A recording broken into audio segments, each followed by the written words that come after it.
Alors, je ne suis pas sûre qu'on entende parler beaucoup de cette journaliste dans les jours à venir. Écoutez ça.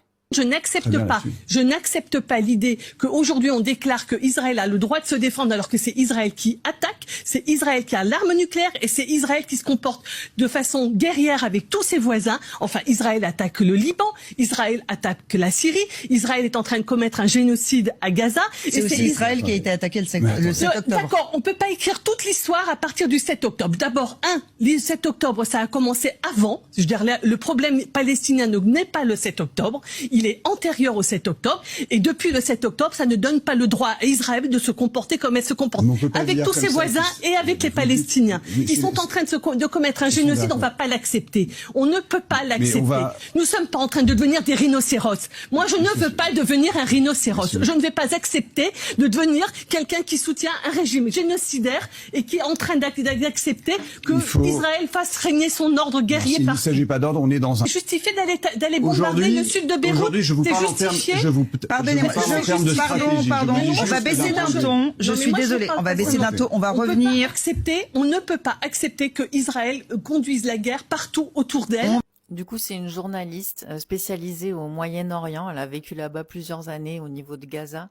C'est Catherine Tricot. Donc, vous avez dû voir passer cette vidéo partout. Elle fait le buzz. Donc, à mon avis, comme je disais en intro, à mon avis, on va pas l'entendre longtemps parce que quand ça dérange trop comme ça, de toute façon, vous voyez, la journaliste, elle est pas contente. Hein. Celle qui lui parle à la fin, là, elle est pas contente du tout.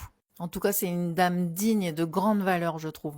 Et franchement, faut arrêter avec ce 7 octobre. Il y a eu 1200 personnes qui sont décédées le 7 octobre contre 1200 par jour en Palestine. Ils ont tué plus de 16 000 enfants. Donc, à un moment donné, effectivement, le 7 octobre, faut arrêter. Ça n'a pas commencé là, ça a commencé avant. Et je sais pas ce qu'ils ont à vouloir faire la guéguerre à tous les voisins, là, mais ça va vraiment partir en live. Donc, dites-moi en commentaire comment vous sentez la tournure là-dessus. En tout cas, c'est franchement pas évident. Je vous avoue que moi, j'ai mon ami, son fils est rentré dans l'armée il y a à peu près 6 mois.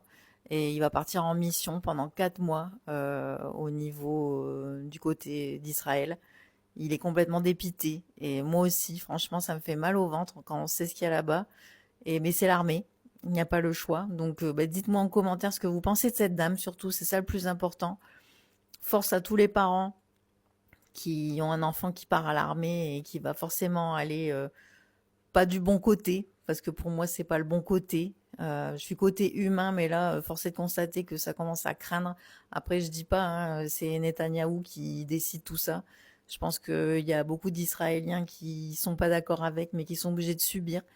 Et je pense que c'est vraiment pas bien. Enfin, c'est vraiment horrible ce qui se passe. Dites-moi en commentaire ce que vous pensez de cette dame, mais à mon avis, on va pas la voir longtemps.